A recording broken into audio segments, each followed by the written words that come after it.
ठाणे महापालिकेच्या निवडणुकीत तिकीट नाकारलेल्या ज्येष्ठ अभ्यासू आणि उच्चशिक्षित माजी नगरसेवक आणि पदाधिकाऱ्यांसाठी महापालिकेत स्वीकृत नगरसेवक पदाचे मागचे दार 5 मार्चला उघडणार आहेत। त्यामुळे इच्छुकांनी पक्षश्रेष्ठींकडे फिल्डिंग लावली आहे।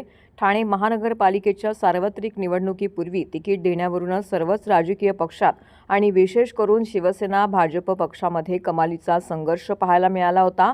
शिंदे गटाच्या शिवसेनेमध्ये अनेकांनी बंडखोरी करत पक्षाच्या अधिकृत उमेदवाराच्या विरोधात आपला उमेदवारी अर्ज दाखल केला होता, तर काही बंडखोरांनी आपला अर्ज मागे देखील घेतला होता। त्यामुळे ज्यांना तिकीट मिळाले नव्हते त्यांना विविध समित्यांमध्ये किंवा स्वीकृत नगरसेवक पदावरती वर्णे लावण्याचं आश्वासन देण्यात आलं होतं।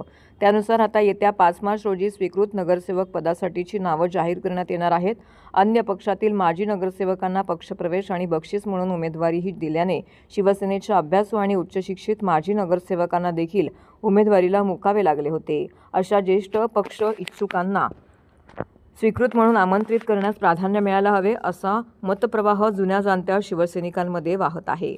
ठाणे महानगरपालिकेत शिवसेनेचे 75 नगरसेवक निवडून आले असून शिवसेनेला पूर्ण बहुमत मिळालेलं आहे। संख्याबळानुसार शिंदे गटाच्या शिवसेनेचे 75 नगरसेवक निवडून आले असून त्यांच्या पक्षातील 6 जणांची स्वीकृत नगरसेवक पदासाठी वर्णी लागणार आहे।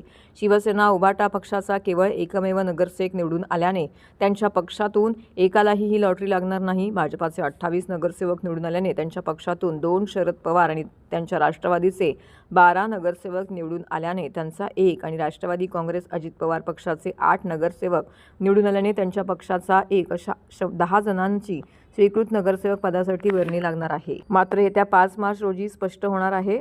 मात्र ही लॉटरी कोणाला लागणार हे येत्या 5 मार्च रोजी स्पष्ट होणार आहे।